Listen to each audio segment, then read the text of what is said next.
ఆఖరిగా ప్రార్థన చేసుకుందామండి. కొద్ది మాటలు ఇప్పటి వరకు కోటేశ్వరరావు గారు చెప్పిన మాటలు కానివ్వండి, అపవాది గురించి పిల్లలకి నేర్పే విధానం గురించి కానివ్వండి, చాలా మరి పిల్లలు నేర్చుకుంటున్నారు. మరి లీలా ప్రసాద్ చాలా కష్టపడి చాలా లోతైన విషయాలు చెప్పాడండి. బైబిల్ నిజమైన దైవ గ్రంథం, చాలా లోతైన విషయాలు. ఇటువంటి మాటలు మరి ఇక్కడ తప్పితే ఎక్కడా కూడా చెప్పరు, చెప్పలేరు. అలాగనే 7 పుస్తకాలు ఉన్నాయి అంటున్నారు ఏంటి క్యాథలిక్ బైబిల్లో. ఆ 7 పుస్తకాలు ఎందుకు చేర్చబడలేదు ఇందులో? వాటి వల్ల ఎటువంటి ఆధారాలు లేవు, ఎటువంటి ఉపయోగం లేదు. కనుక మనకి ఇచ్చిన 66 పుస్తకాలు మనం చాలా జాగ్రత్తగా నేర్చుకుంటే ఎంతో జ్ఞానం వస్తుంది. పరలోకానికి సంబంధించిన జ్ఞానాన్ని నేర్చుకొని మనందరం కూడా పరలోకం చేరే గుళ్ళో మనం ముందుకు సాగాలని కోరుకుంటున్నామండి. అలాగనే ఈ జ్వరాలు, ఈ ఇబ్బందులు, ఈ బాధలు ప్రతి ఒక్కరికి వస్తున్నాయండి. ఇప్పుడు కోటేశ్వరరావు గారు చెప్పారు మా కుటుంబంలో కూడా వచ్చినాయని. మరి చాలా ఇబ్బందులు పడుతున్నాం మనం అందరం కూడా. మరి కష్టాలు సుఖాలు అనేవి ఖచ్చితంగా ఈ జీవితంలో మనకు ఖచ్చితంగా వస్తుంటాయి, పోతుంటాయి. అన్యజనులకు కూడా వస్తున్నాయి, అన్యజనులకు కూడా ఈ కష్టాలు రాగానే వస్తున్నాయి, మనకే వస్తున్నాయి. వాళ్ళు చనిపోతున్నారు, మనము చనిపోతున్నాం. దేవుడు అర్థం కాకపోవటానికి ఇది ఒక కారణం కావచ్చు.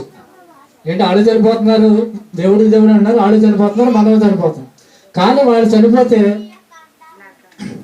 కీడు అంటున్నారు, మైలు అంటున్నారు, ఎంత బాధపడుతున్నారు. ఏమంటే శాంతి చనిపిస్తున్నారు, మంచి రోజు కాదంటున్నారు, చెడ్డ రోజు చనిపోయారంటున్నారు. ఇదంతా ఏంటండి? మరి క్రైస్తవుల పరిస్థితి ఏంటి?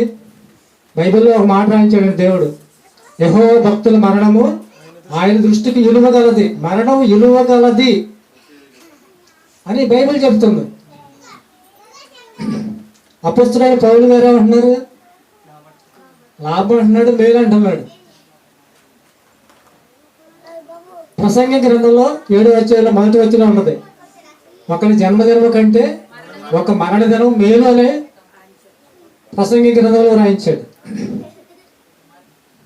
జన్మదినం అందరికీ సంతోషకరంగానే ఉంటుందండి, ప్రతి ఒక్కరికి జన్మదినం సంతోషకరంగానే ఉంటుంది. కానీ బైబిల్ ఏమంటుంది?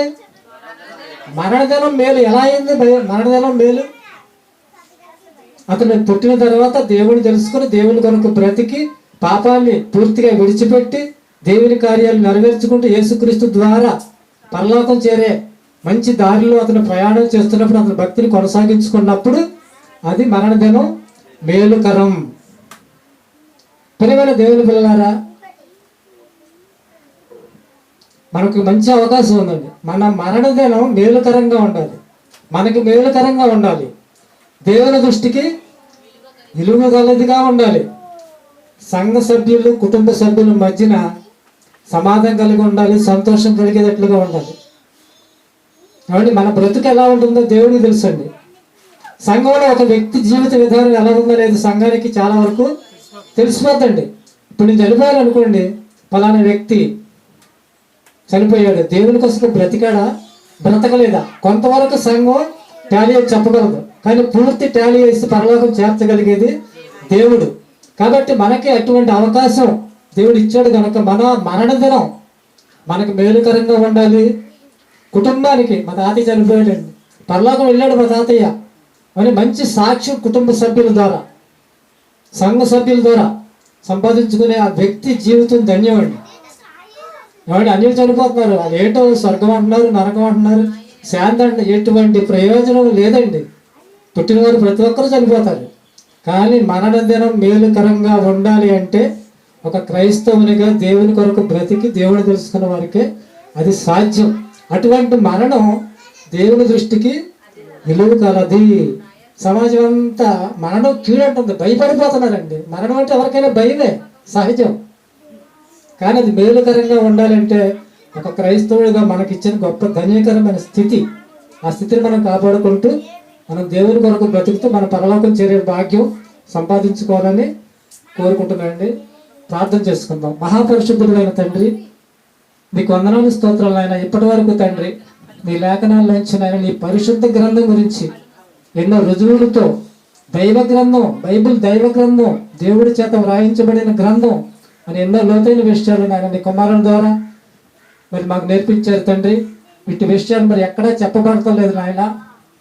మాకు ఇచ్చిన అవకాశాన్ని మేము సద్వినియోగం చేసుకుని ఆ మాటలు మా హృదయంలో భద్రపరుచుకొని నీ కొరకు మేమందరము బ్రతికి మేమందరము కూడా యథార్థవంతులుగా నీ దృష్టికి యథార్థవంతులుగా మేము బ్రతికి మేమందరం కూడా పరలోక రాజ్యం ప్రవేశించి ధన్యకరమైన స్థితి మాకు అనుగ్రహించమని ప్రార్థిస్తున్నాను తండ్రి.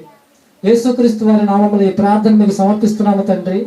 ఆమేన్. మన తండ్రి అయిన దేవుని దయ, కుమారుడైన యేసుక్రీస్తు వారి కృప, పరిశుద్ధాత్మ దేవుని సహవాసము సదాకాలం మనందరికీ తోడుగా ఉండి నడిపించును గాక. ఆమేన్. మన తండ్రి అయిన దేవుని దయ, కుమారుడైన యేసుక్రీస్తు వారి కృప, పరిశుద్ధాత్మ దేవుని సహవాసము సదాకాలం మనందరికీ తోడుగా ఉండి నడిపించును గాక. ఆమేన్.